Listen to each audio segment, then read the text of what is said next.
Hey there, and welcome to the ukestuff channel, and welcome to that very quiet demonstration of this. This is the Travel Lele. It is a printable document in Thingiverse. So I do have Daniel Hulbert of Circuits and Strings to thank for this. He does amazing things on his channel, and I always enjoy watching everything he does and all the things that he builds. But he found this plan and wanted to print it, but didn't have a 3D printer that was large enough. So he had a neighbor that printed it for him, and he put it together. And I saw that, and my original thought was printing these for my students possibly. And I'm still not completely off of that idea, but now that I've printed one, I thought I would talk a little bit about it. This is not a full review. This is just kind of talking about that process and where it's gone. So it is a soprano scale ukulele. Now let me get a soprano ukulele here, and you can compare the scale differences.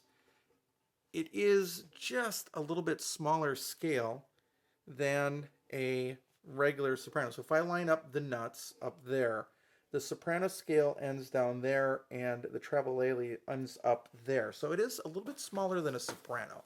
I don't think it's as small as a sopranino, but it's definitely smaller than a soprano. The idea with this is that it's for traveling and not annoying people, so that you can play without waking up your family or other things. There are wood versions of this, but this one is made to be printed out of, again, a 3D printer using PLA. Ultimately, my 3D printer was my Christmas present this year. Actually, from my parents, they bought a used one, and ultimately saved some money on that. And it took me a little bit of time to figure out what was going on with it. There, of course, were some issues. They were pretty easy to fix. It was generally a clogged nozzle and a whole clogged nozzle head that I don't think the person knew how to deal with and just decided to sell the whole thing. Takes a while to figure out how to level the bed down the road. That's easier to do, and I'm not going to say that I'm a master of it yet, but it worked out okay. So the Travelele really has 5 parts. You have the body, you have the neck, you have a truss rod that you print, and then you print the bridge, and then you print the nut. And then you provide the strings, you provide the tuning pegs. And what surprised me, these are friction tuners, is that it's friction tuners without any other hardware. It's just the friction tuner, the knob and the screw, and then the post, because the Travelele does the rest for you. I was a little bit confused about that, but it worked out okay. And so you can adjust the action to a point. It's higher than I'd like it to be, and I could try tightening it down a little more, but I don't think there's much more to give in terms of tightening.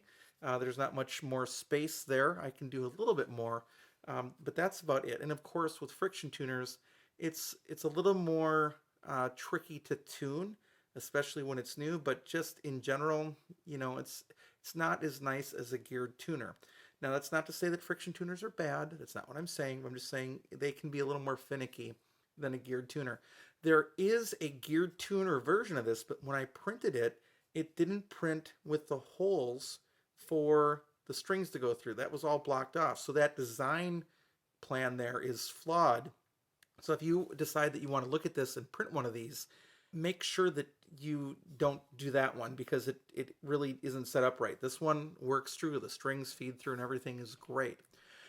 The only other thing that I did different is, well, I haven't cut these off yet, but I used some little beads on the top, because Daniel said that on his, the strings ripped through on the top. So I thought that perhaps by using beads instead of just a knot, it would displace that sort of force up there. We'll see if that's true or not. But it's fun. It's a fun little project. Does anybody need to print one of these? The answer is probably no. But if you have a 3D printer, or you're a person that just is interested in that sort of things like I was, yeah, sure enough, it's definitely worth checking out. And it honestly, it works. So the other thing is you can actually print these. And you can see I've still got some blue tape, because I was printing on masking tape as one of the suggestions that I saw in some of the forums. But you can actually print a version of this that works with a piezo pickup. This one is kind of wired for that, but they have others that are actually designed to have the whole jack on the side and everything. Really, the sky's the limit. And then, if you're really creative, you can go to like the free Tinkercad and create your own things and then print those as well. I created a ukulele nut for a really bad ukulele that came with an awful situation with the nut where it was way, way too low and just the strings were laying on the frets. I was able to print an ukulele nut and actually design one. You know, there are some that are out there. I tried printing those and they didn't fit. So I used the original dimensions and then printed one that worked. And you know what? It works. PLA is harder and a little more resilient than ABS. It's also probably a little heavier. If you're going to print this, by the way, a couple of tips. I made the infill of the larger pieces at 40%, and then I made the infill of like the nut and the saddle at 100%. I think I can't remember what I did the truss rod at. The truss rod was either at 40 or I upped it to 100. I can't remember which one I did.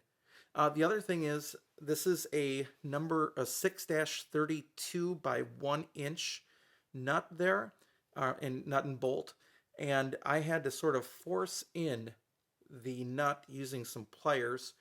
In the original plans, the person says to use an 8, a size 8 screw. I don't think that would fit. Daniel mentions that in his video this. And of course, please do watch Daniel's review of this as well, because he's the one that I learned about this, and he actually gave one of these away, which is pretty cool.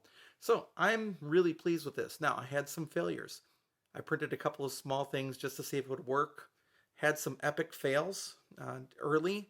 Didn't print a ton of models before I started printing the ukulele body. I printed out one in red that I ended up running out of filament, and it, quite honestly, I hadn't leveled it right, so it didn't look good.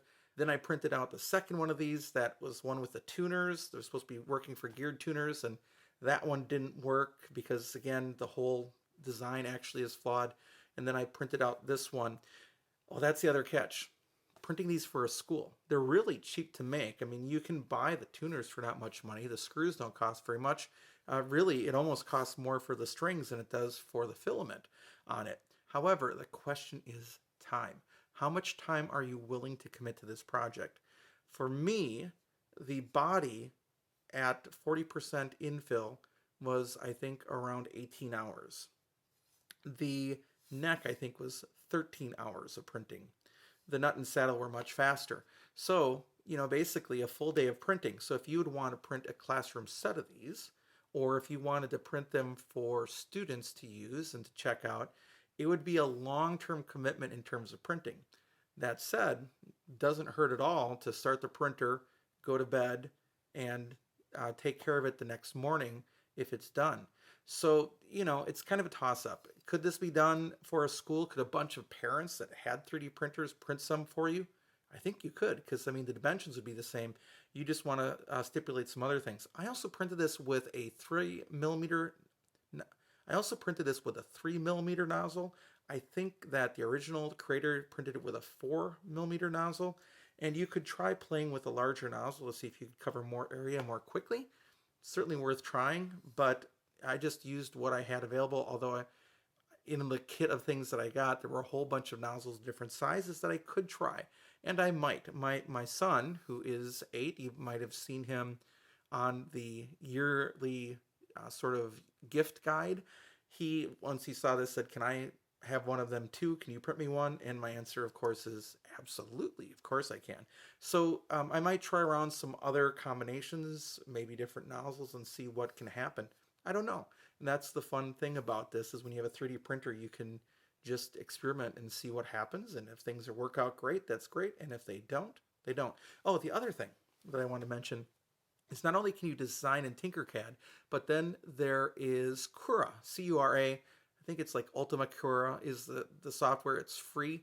That is what does the slicing. So you design things and you get them into an STL file, and then you open them in Cura and you slice it, and you give that the parameters of what size nozzle are you using, what percent infill, and you can go even deeper on that. I'm just using the general, you know, sort of stock settings other than changing infill in the nozzle for my particular printer. And of course you can tell it what printer you have.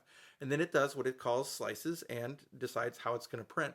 And as it's printing, what it does is it prints the edges first and then it infills. And that's how it does it. And it's pretty amazing how smooth that works out and how cool that kind of really is. So this is just, you know, is it perfect? No. Would you want to sell this? Probably not in that context. But is it a neat project to do and show you that you can do some actual useful things with a 3D printer and that? Yeah, absolutely. So that is the introduction to this travelele. I will probably be making some more down the road. Will I make them for all my students?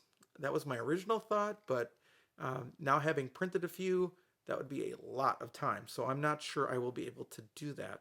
But I might start just printing them over time and then having them available. You never know. All right. Thanks so much for watching the channel. I hope you're having a great day. Hey, if you noticed, the new Uke Stuff sweatshirts and t-shirts, those are available at teespring.com. Again, the profit margin is set extremely low so that these are just fun things to buy if you want to. And I will be back soon with some more Uke stuff for you.